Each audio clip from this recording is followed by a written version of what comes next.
Assalamualaikum warahmatullahi wabarakatuh. Alhamdulillah, salatu wassalamu ala rasulillah wa ala alihi wa sahbihi wa mawalah. Wa la hawla wa la quwata illa billah.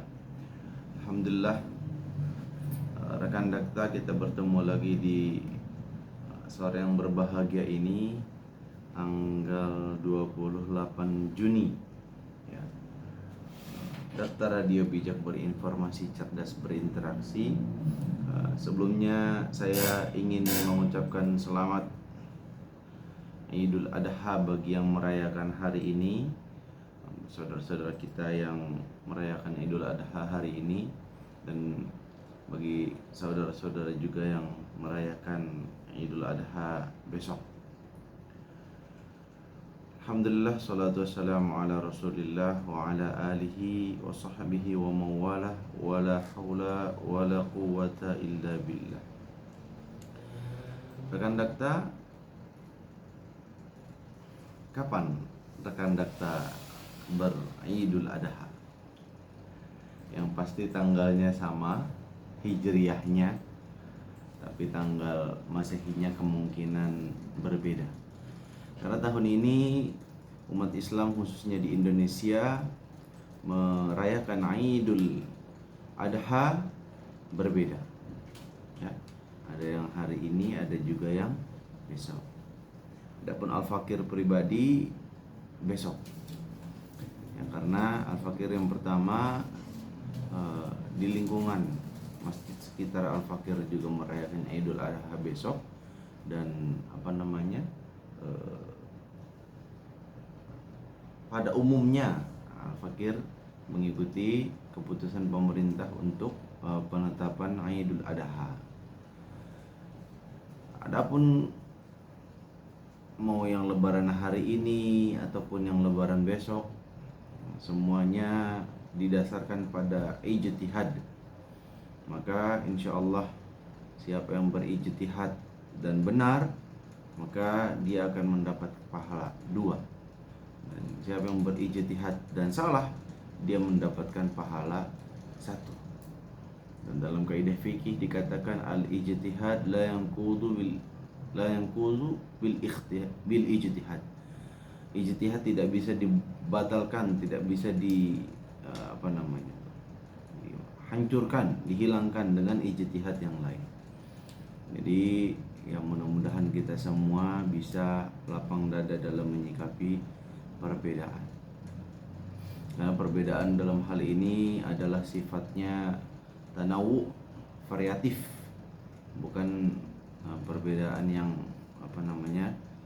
harusnya menyebabkan kita berpecah belah. Hadirin rahimani wa rahimakumullah. Pada kesempatan kali ini kita akan bahas tentang hal yang berkaitan langsung dengan Idul Adha, yaitu khususnya dalam hal sejarah. Saya tidak bahas tentang fikihnya, bisa panjang lebar. Kita akan bahas tentang satu semangat yang kita ambil dari Nabiullah Ibrahim alaihi salam, yaitu dakwah dan tadhiyah multidimensi. Dakwah dan tadhiyah multidimensi. Jika kita bicara tentang kehidupan Nabiullah Ibrahim alaihissalam, maka kita akan mendapatkan 2 kata yang satu sama lain bagaikan 2 sisi mata uang. Yang pertama adalah dakwah, yang kedua adalah tadhiyah. Kenapa dakwah berkaitan erat dengan Nabiullah Ibrahim alaihissalam? Karena Nabiullah Ibrahim alaihissalam dari masa kecilnya saja beliau sudah berdakwah.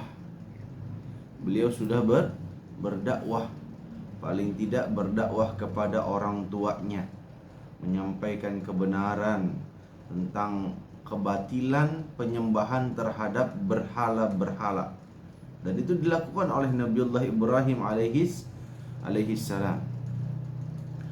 Nah, jika kita mau sedikit meluangkan waktu kita baca ayat Al-Quran yang berkaitan dengan hal ini, maka kita akan dapati keterangan dari Allah Subhanahu wa taala dalam surah Al-An'am, ya, ayat ke-74, ya. Ayat ke-74. Wa idz qala Ibrahim, dan ingatlah ketika Ibrahim berkata, li abihi, kepada bapaknya. Berarti ini konteksnya dakwahnya Nabiullah Ibrahim kepada bapaknya. Sedikit saya mau singgung dulu. Apakah dikatakan di sini li abihi itu bapak dalam arti bapak kandung atau bapak dalam arti lain? Dalam yang saya tahu, pembacaan saya dalam tafsir At-Tabari, Ibnu Katsir, Al-Qurtubi dan lain-lain, para ulama terbagi menjadi 3 pendapat terkait kata li abihi. Sebagian ulama mengatakan bahwa li abihi ia bapak kandungnya. Bapak kandungnya. Azar. Ya Azar ya bapak kandungnya, pendapat ulama yang pertama. Ada pendapat ulama yang kedua yang mengatakan bahwa li abihi di situ bukan bapak kandungnya tapi paman. Kenapa? Karena paman di bangsa Arab itu sering disebut dengan abi, bapak, tanpa bermaksud mengatakan paman itu bapak. Sama seperti di adat saya di Minang, anak digendong kemenakan di pangku, itulah orang Minang. Jadi bagi orang Minang kemenakan itu ya anak, sehingga paman itu mempunyai rasa tanggung jawab untuk menjaga keponakannya dari segala keburukan, baik itu keburukan perangai, keburukan penyakit dan seterusnya. Itu pendapat ulama yang kedua yang mengatakan bahwa abi di situ bukan abi kandung, karena bapak kandungnya Nabiullah Ibrahim itu Tarikh atau Taruh dalam riwayat yang lain. Ya, jadi bapaknya namanya Tarikh, pamannya namanya Azar. Tapi Azar saking dekatnya dengan Nabi Ibrahim dikatakan li abihi. Tapi ada pendapat ulama yang ketiga yang mengatakan bahwa bapaknya Nabi Ibrahim itu Azar. Ya, li abihi ini bapak kandung. Jadi Taruh itu nama aslinya, Azar itu nama panggilan dari kaumnya. Ya, jadi yang saya temukan terkait perbedaan ulama dalam menafsirkan li abihi di sini ada 3 pendapat. Kalau menurut Al-Fakir, pendapat yang lebih mendekati kebenaran adalah li abihi di sini adalah paman. Berdasarkan pendapat Imam Ibnu Katsir, khususnya dalam kitab Al-Bidayah wan Nihayah, beliau menjelaskan bahwa abi di situ artinya paman. Jadi Azar itu pamannya Nabiullah Ibrahim. Nah, sementara bapak aslinya, bapak kandungnya adalah Tarikh. Ya. Dan ketika Nabiullah Ibrahim berdakwah, ya, dakwah di lingkungan keluarga. Nah, apakah udah pernah saya sampaikan apa belum di majelis ini ya? Kalau saya udah sampaikan ya nggak apa-apa mengulang. Kalau belum ya berarti ini ilmu baru. Keutamaan Nabiullah Ibrahim alaihissalam di antaranya adalah Allah menyebutkan qalbun salim dalam Al-Quran hanya 2 kali. Setahu saya belum pernah nemuin ada qalbun salim lebih dari 2. Dan dua-duanya bicara tentang Nabiullah Ibrahim. Satu konteksnya dakwah beliau ke keluarga, satu lagi konteksnya dakwah beliau ke masyarakat. Jadi semua konteksnya adalah dakwah. Nah, di antara dakwah beliau ke masyarakat, ke keluarga beliau adalah dakwah beliau ke paman beliau. Wa iz qala Ibrahimu li abihi Azar, ya, kepada pamannya Azar, atattakhidhu asanaman, apa engkau menjadikan asanaman, berhala-berhala itu, Kalau asnam, berhala. Kalau asonam, berhala-berhala. Asonaman alihah, apakah engkau akan menjadikan berhala-berhala itu sebagai Tuhan? Apakah pantas? Inni araka, sesungguhnya aku melihatmu, wa qaumaka, dan kaummu, fi dhalalim mubin, dalam kesesatan yang nyata. Jadi Nabi Allah Ibrahim terang-terangan dakwah kepada kepada keluarganya, mengajak mereka untuk mengkufuri berhala-berhala itu. Ya. Bahkan Nabi Allah Ibrahim dengan tegas mengatakan, inni araka, sungguhnya aku melihatmu, qaumaka, dan kaummu, fi dhalalim mubin, ada dalam kesesatan yang nyata. Tentu ungkapan ini adalah ungkapan yang lahir dari rasa sedih yang mendalam. Bukan ungkapan hinaan, bukan permusuhan, enggak. Rasa sedih yang mendalam. Kenapa? Karena orang yang sangat dicintai oleh Nabiullah Ibrahim berada dalam kesesatan. Wa kadzalika nuri Ibrahim malakutas samawati wal ard wa liyakuna minal muqinin. Dan demikianlah kami memperlihatkan kepada Ibrahim kekuasaan kami yang terdapat di langit dan di bumi, dan agar dia termasuk orang yang yakin. Nah, ayat selanjutnya, beberapa ayat selanjutnya, ini adalah ayat yang sering disalahpahami manusia, sering disalahpahami kaum muslimin. Apa? Kita baca. Falamma, ketika janna alaihi lailu ra'akau kaban. Falamma, adapun ketika malam telah menjadi gelap, dia, nggak disebutkan dia siapa, melihat sebuah bintang, kaukab. Qala, berkatalah dia, hadza rabbi, inilah Tuhanku. Orang yang bilang bahwa bintang Tuhan muslim apa kafir? Kafir. Sekarang pantas nggak kita menyematkan perkataan ini kepada Nabiullah Ibrahim? Dalam keyakinan kita Ahlus Sunnah wal Jamaah, semua nabi itu dijaga ismah. Dan di antara penjagaan Allah Subhanahu wa taala adalah dijaga dari kemusyrikan, dari kekafiran, baik sebelum diangkat menjadi nabi ataupun sesudah diangkat menjadi nabi. Maka mungkinkah Nabiullah Ibrahim yang merupakan bapaknya tauhid, Abul Anbiya'i wal Mursalin, bapaknya para nabi dan para rasul, pas ada salah satu episode kehidupannya beliau jadi orang kafir?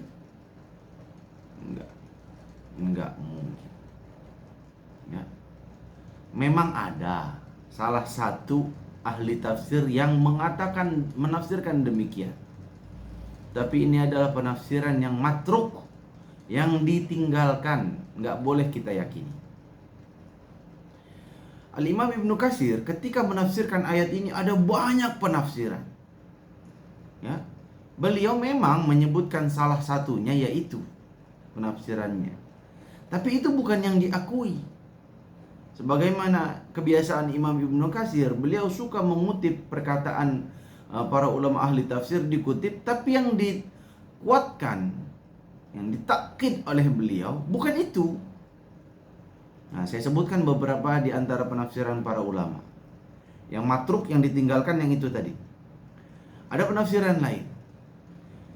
Dikatakan di sini Nabiullah Ibrahim sedang berdakwah kepada kaumnya, dan kaumnya yang berkata begini, qala hadza rabbi, yang berkata begini siapa? Kaumnya Nabi Ibrahim.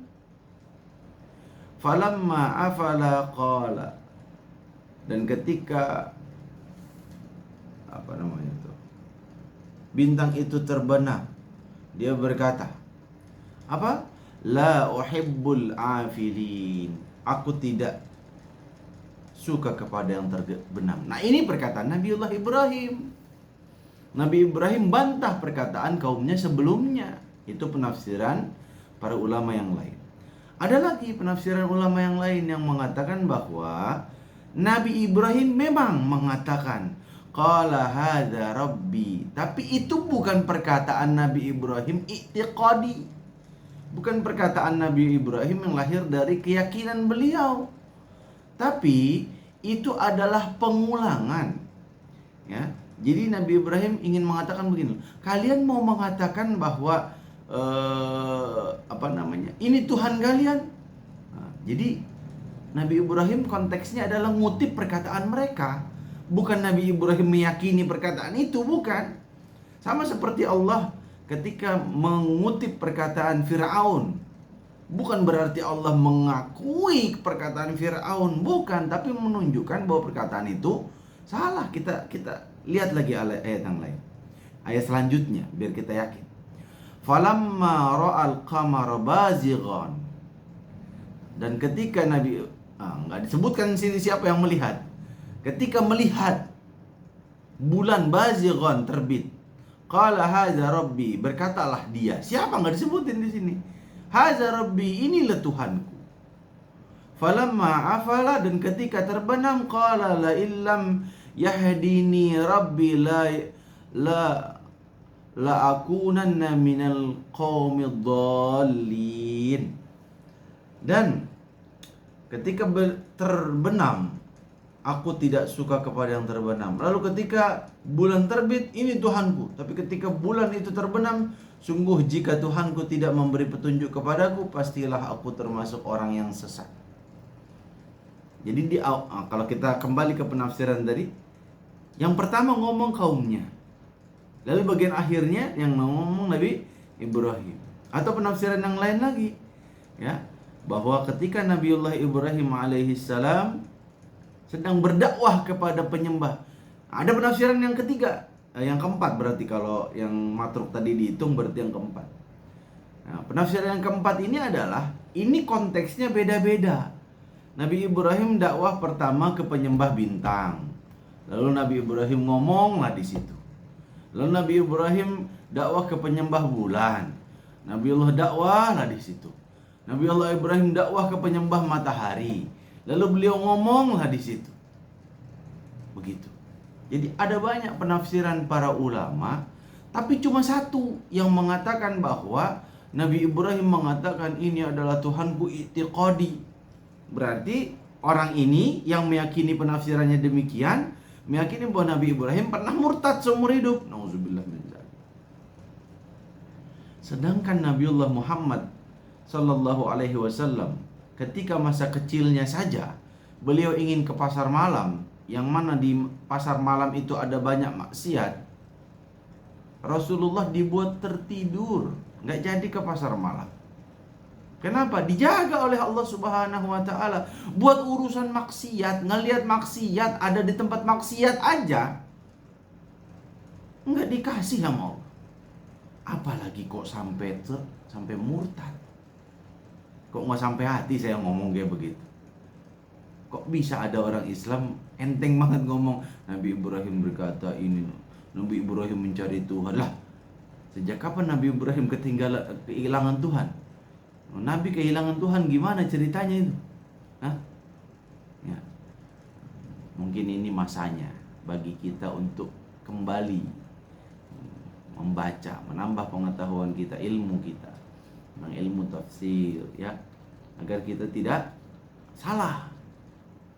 Iya sih benar dikutip sama Ibnu Katsir, iya. Tapi tidak semua yang dikutip Ibnu Katsir itu dibenarkan. Ada juga yang dibantah. Ya? Ada yang dibantah. Termasuk diantaranya adalah Syekh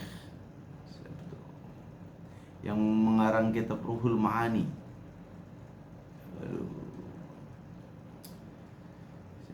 Fakhruddin Ar-Razi kalau saya nggak salah. Kalau saya nggak salah namanya Syekh Fakhruddin Ar-Razi. Ada dalam kitab Ruhul Ma'ani, dalam kitab tafsir Fakhruddin Ar-Razi itu, beliau mengutip salah satu pemahaman orang Kristen saat mereka membaca Al-Quran. Apa berarti beliau membenarkan? Tidak.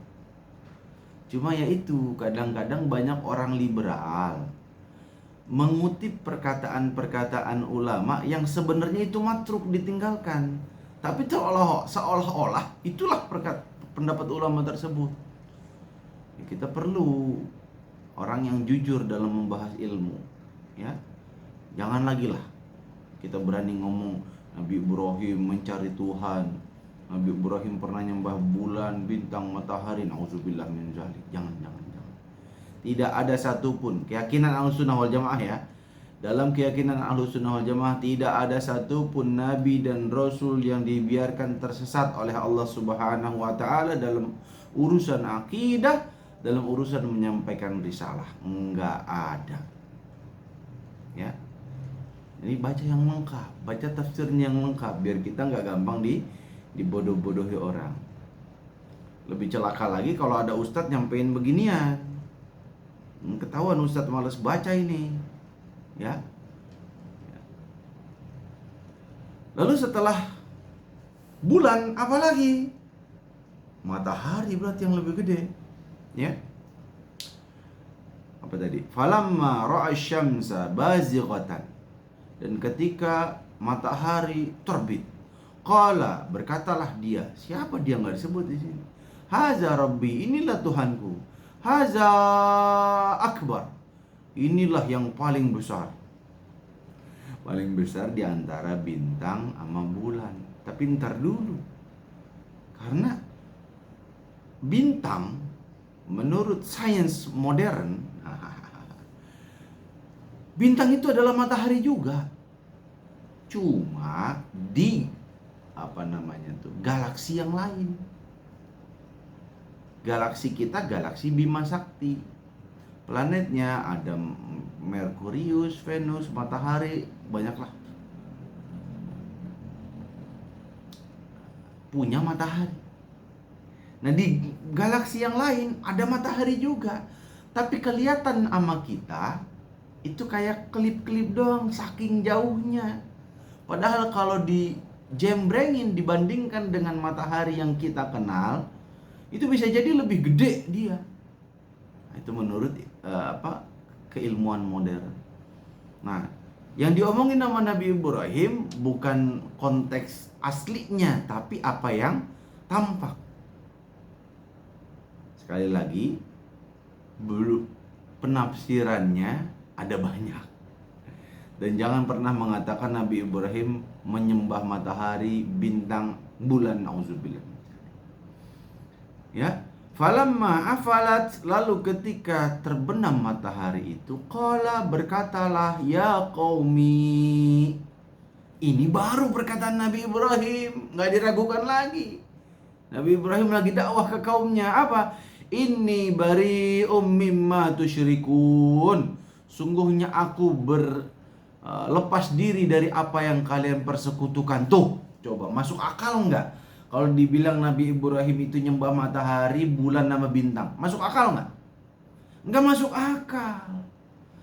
Yang masuk akal itu Nabi Ibrahim dengar mereka ngomong begini dan begitu, dibantah oleh Nabiullah Ibrahim. Itu baru pendapat yang masuk akal. Ya, jadi jangan kita membebek. Nah, konteks yang ingin saya sampaikan adalah bahwa Nabiullah Ibrahim adalah orang yang sangat semangat untuk berdakwah. Saking semangatnya Nabiullah Ibrahim untuk berdakwah, sampai-sampai Nabiullah Ibrahim disebut oleh Allah Subhanahu wa ta'ala sebagai orang yang mengikuti Nabi Nuh. Wah. Padahal Nabi Nuh itu dipuji oleh Allah dalam Al-Quran surah As-Saffat ayat berapa nih? 79, maaf. Salamun ala Nuhin fil alamin. Salam, keselamatan atas Nuh, ya, di alam semesta.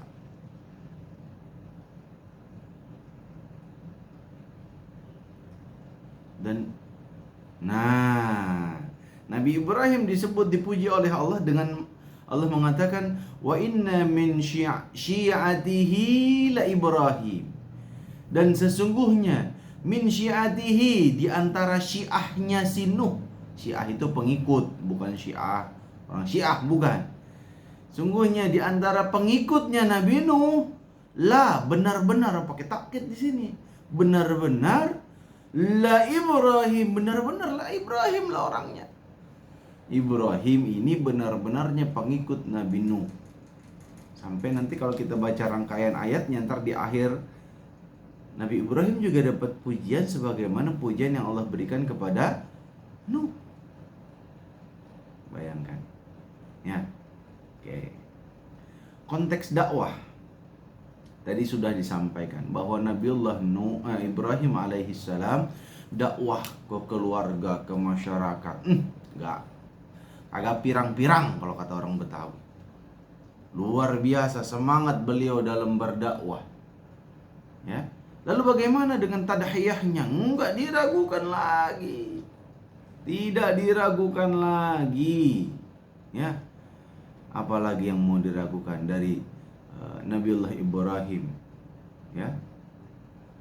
Ketika Allah Subhanahu wa taala meminta agar Nabiullah Ibrahim mengorbankan anaknya dalam surah As-Saffat ayat 102.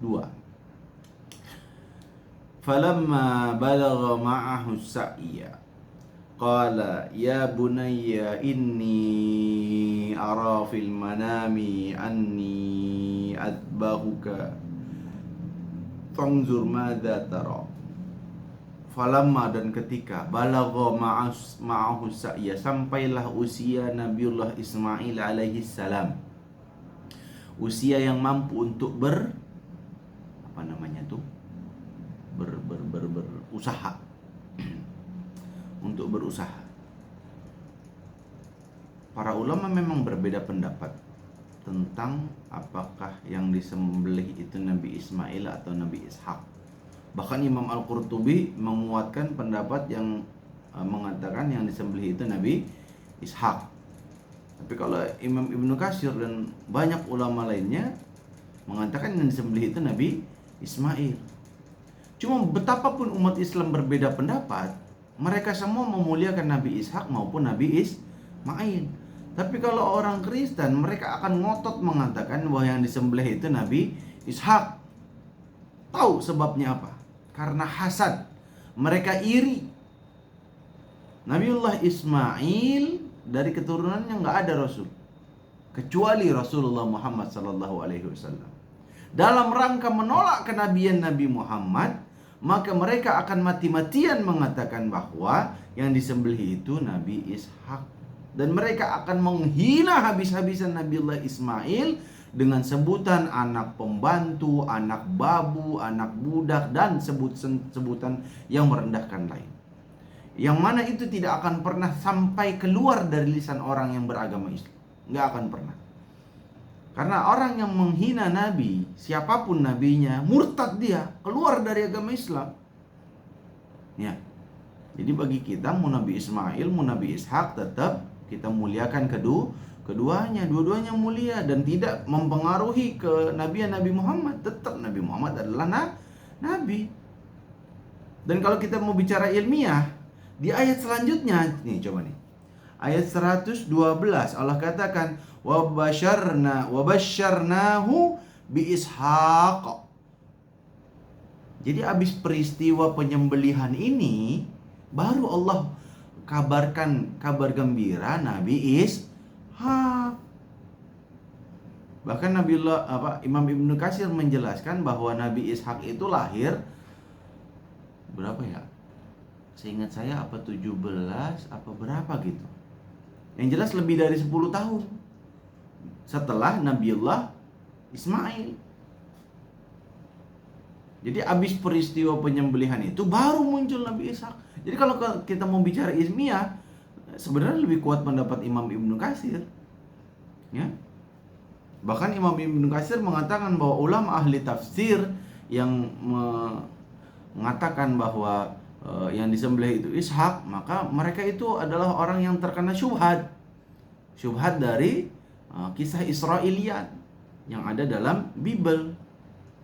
Begitu. Kita lanjut ya. Falamma balagha ma'ahu sa'ya qala, berkatalah Nabiullah Ibrahim, ya bunayya, wahai anak kesayanganku. Sebentar, ada yang mau nanya nih. Ustadz mau nanya, tahiyat akhir salat bacaan doanya ada Nabi Ibrahim, sejak sejarah itu kenapa Ustadz? Sebentar ya, kita jawab pertanyaan ini dulu. Pertama, sholawat itu disunnahkan ya di tahiyat pertama kalau ada 2 tahiyat ya. Lalu di tahiyat akhir itu kita hanya diperintahkan sholawat. Sholawatnya mau gimana terserah. Tapi yang umum dibaca oleh kaum muslimin adalah sholawat Ibrahimiyah. Dan itu adalah sholawat yang redaksinya diajarkan oleh Nabi Muhammad Sallallahu Alaihi Wasallam.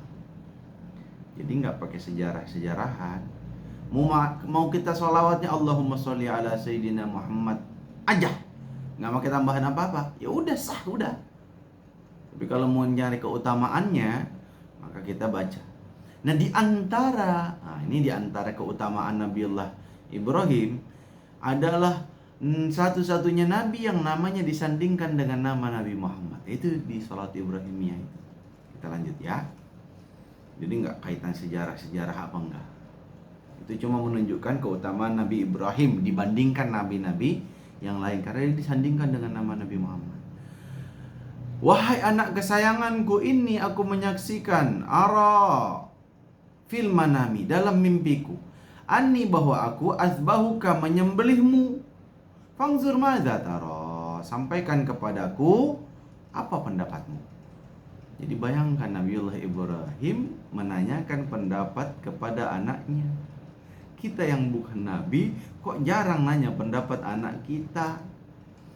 Iya sih memang anak kecil itu, tapi ini kan bukan anak kecil. Falamma balagha ma'ahu sa'ya itu kan ketika Nabi Ismail udah gede, udah bisa usaha kayak bapaknya ya, diajak ngomong. Jadi kalau misalnya kita nih, anak saya masih kecil, masih SD, nasihat buat saya juga lah, dan buat kita semua lah, bapak-bapak udah punya anak ya, anaknya udah gede, udah akil balik, banyak-banyak nanya pendapat mereka. Ya, sekelas Nabiullah Ibrahim aja nanya. Padahal yang ditanya itu Nabi. Yang kalau Nabi Ibrahim kasih perintah langsung juga pasti terima. Ini kita bukan Nabi. Yang diperintah anak kita bukan juga Nabi. Harusnya kita lebih mengedepankan musyawarah. Pelajaran ini buat kita. Nah anaknya jawab, nah, orang soleh juga. Qala ya abatif alma tu'mar. Wahai ayah kesayanganku, lakukanlah apa yang diperintahkan. Satajiduni insyaallah minas sabirin. Kelak engkau akan mendapatiku termasuk di antara orang-orang yang sabar. Jadi bagi Nabiullah Ibrahim, keteladanan beliau, karena di antara keutamaan Nabi Ibrahim juga adalah beliau adalah satu-satunya nabi yang disebutkan oleh Allah dalam Al-Quran dengan sebutan uswatun hasanah selain Nabi Muhammad. Nggak ada nabi lain. Al-Quran menyebut Nabi Muhammad sebagai uswatun hasanah 1 kali. Surah Al-Ahzab ayat 21. Sementara Nabiullah Ibrahim disebut sebagai uswatun hasanah 2 kali. Al-Mumtahanah ayat 4, Al-Mumtahanah ayat 6. Bedanya kalau Nabi Ibrahim disebut fi Ibrahim wa qaumihi. Bedanya itu. Kalau Nabi Muhammad sendirian. Fi Rasulillah, enggak pakai wa qaumihi. Ya. Jadi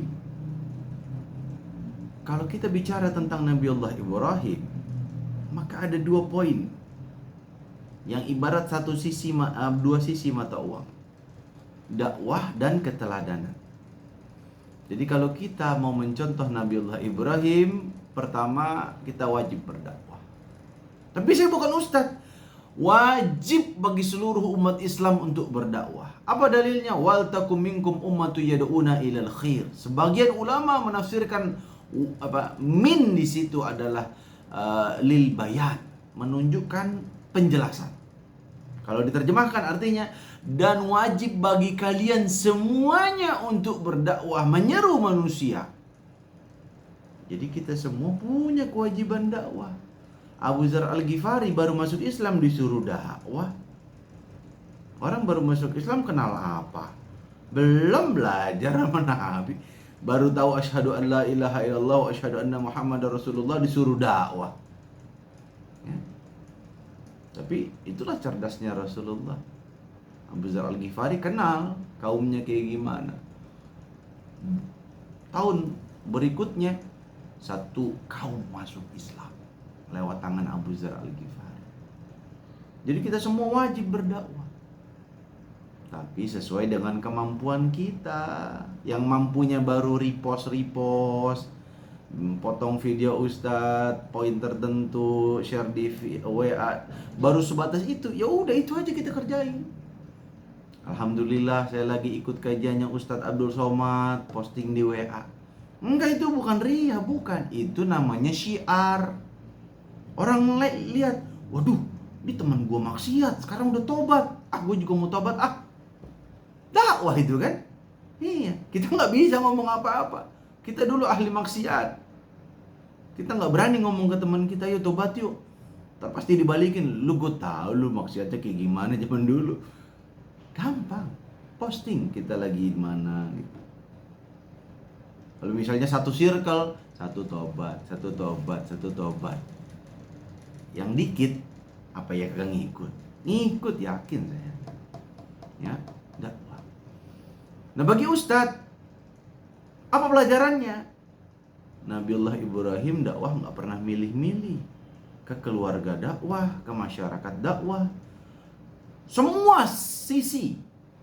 Penyembah bintang didakwahi, penyembah bulan didakwahi, penyembah matahari didakwahi. Nggak ada satupun yang dilewatkan oleh Nabiullah Ibrahim dalam berdakwah. Pelajaran buat Ustaz. Jangan pernah milih-milih sama yang namanya objek dakwah. Yang ini nih kayaknya amplopnya gede. Oh, yang ini mah jangan, amplopnya kecil. Nauzubillah summa nauzubillah.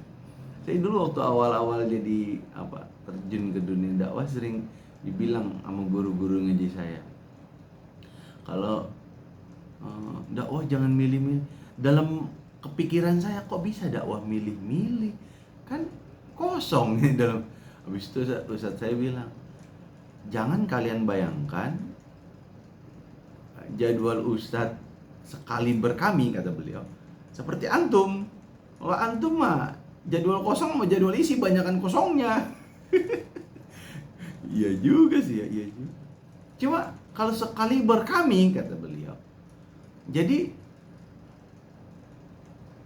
Anda sekali berkami itu udah tahu, ntar kalau tanggal segini masjid ini yang ngisi, tanggal segini masjid ini yang ngisi. Nah, kalau udah tahu tuh amplopnya, kalau di sini dikasihnya sekian, kalau di sini dikasihnya sekian. Kalau yang nelpon masjidnya yang ngasih amplopnya agak kecilan, nah kalau ustadz amplopan, bakalan ditolak itu. Kenapa? Karena dia tahu ntar tanggal segitu biasanya yang ngasih itu masjid yang amplopnya agak gede gitu. Itu yang maksudnya nolak-nolak jadwal itu begitu. Atau penyakit selanjutnya, udah dapat nih di masjid ini, misalnya ya sekian lah, dia udah tahu perkiraan amplopnya bakalan dikasih berapa. Tiba-tiba dapat tawaran masjid yang dia tahu amplopnya lebih gede lagi. Nah, penyakitnya ustadznya suka bohong. Soalnya saya beberapa kali disuruh ngebadalin yang model begini. Giliran pas 6 hari sebelum hari H dikonfirmasi sama DKM, siap Ustadz ya? Siap. Tiba-tiba 2 hari sebelum hari H kagak siap, saya disuruh ngebadalin.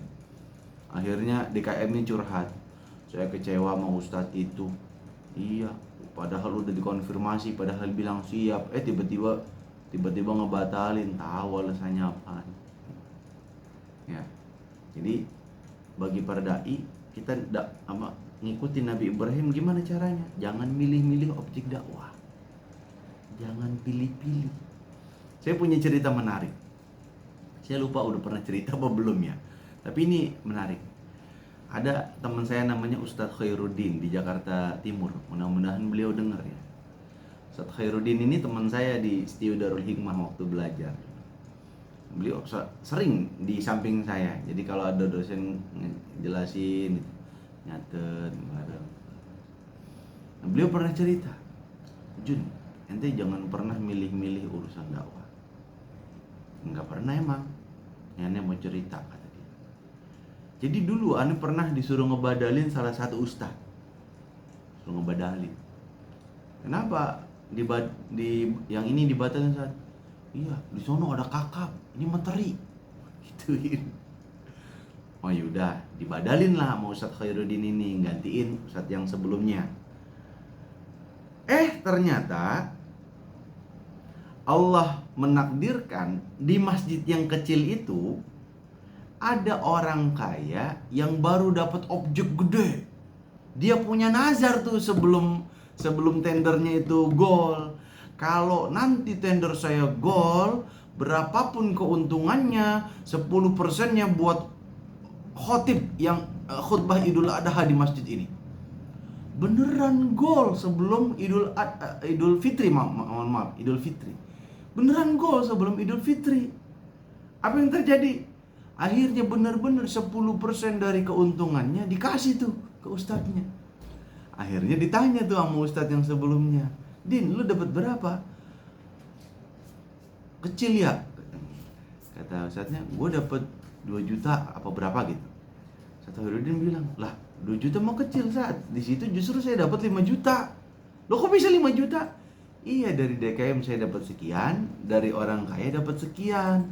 Ustadznya nyesal. Yoh, kenapa enggak gua aja di situ ya? Ya, semoga Allah meluruskan hati para ulama kita, para dai kita, para ustadz kita, agar dakwahnya benar-benar karena Allah. Rizki itu dari Allah. Gimana cara Allah ngatur rizki itu benar-benar di luar kemampuan kita untuk memahami dah.